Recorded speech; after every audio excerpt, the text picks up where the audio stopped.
methods of survival is surrogacy. Yes, in India, young women who are against the odds of survival due to poverty are doing what sociologist and performer Amrita Pande has referred to as wombs in labor and womb work, among other working titles that she has used to highlight commercial surrogacy in India.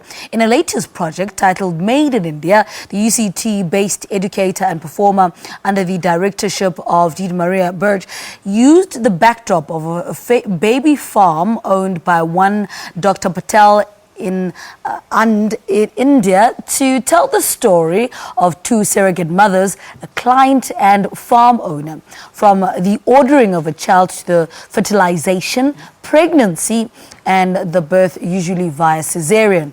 Pande breaks it down and also engages with the audience in a question and answer section of the production. She joins us now from our Sea Point studios to tell us more about this. Good morning. Welcome to Morning Live. Good morning. Let's start this. I mean, before we get into details of the play, we have to highlight, that Made in India is not new.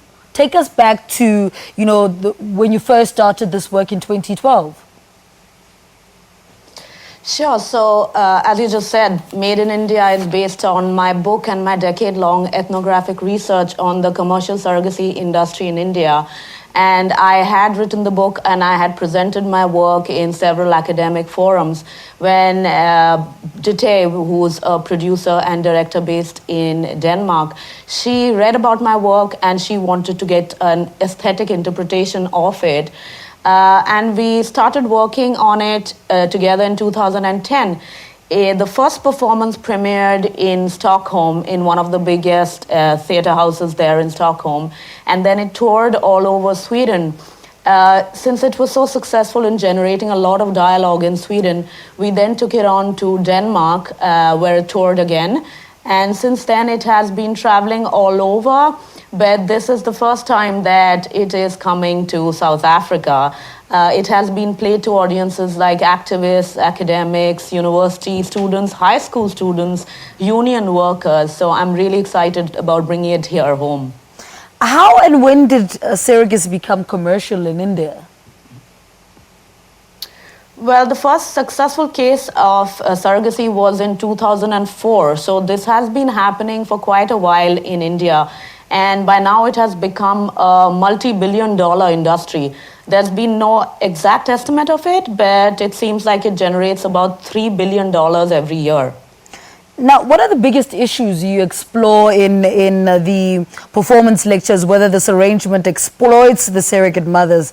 What does your research say, and does it actually? Yeah, so that's an interesting question that you're asking, and I know you called it the baby farm, and we do talk about the baby farm. But when I started my ethnographic work in India, I realized that there are shades of gray and there are far more many nuances than just calling it exploitative and a baby farm. So a lot of these women are doing it out of choice. Yes, some of them are being pushed in by their in-laws to do it, but a lot of them are doing it by choice. They want to better the lives of their daughters. So one of the things that a lot of my respondents said in their narratives is they want to change the lives of their daughters, and that's why they're doing it. So it's not really that easy to call it an exploitative process. Do the lives end up changing because of this? Not really. But what I wanted to do in my work, whether academic or aesthetic, is challenge the existing Euro-American lens of looking at this industry of commercial surrogacy, because constantly since the 1980s people have been debating about commercial surrogacy, but they've been looking at it only as a moral lens. And of course then we get really queasy about thinking of pregnancy being commodified. But when it comes to the context of developing countries and in the global south, whether South Africa or India, we have to realize that it has parallels to labor industry. And this is what I'm exploring in my work in Made in India, is trying to shift the lens, start a global dialogue and see why women do it and how to make it better for them. Why is this relevant to a South African audience though? Well, for several reasons. With globalization, we can't really talk of this as a just a national issue. And yes, in South Africa, the laws are quite strict around surrogacy, and you are allowed to do it only for selfless reasons.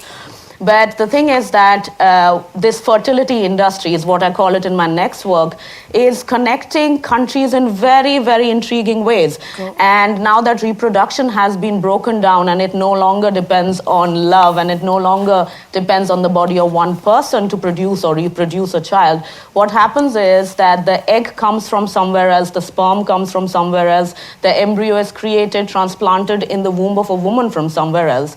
And one of the interesting connections between South Africa and India is that very, very often the eggs are young egg donors traveling from South Africa or even from Cape Town. Mm-hmm. So these are connections that globalization is making possible that we could not have imagined many years ago.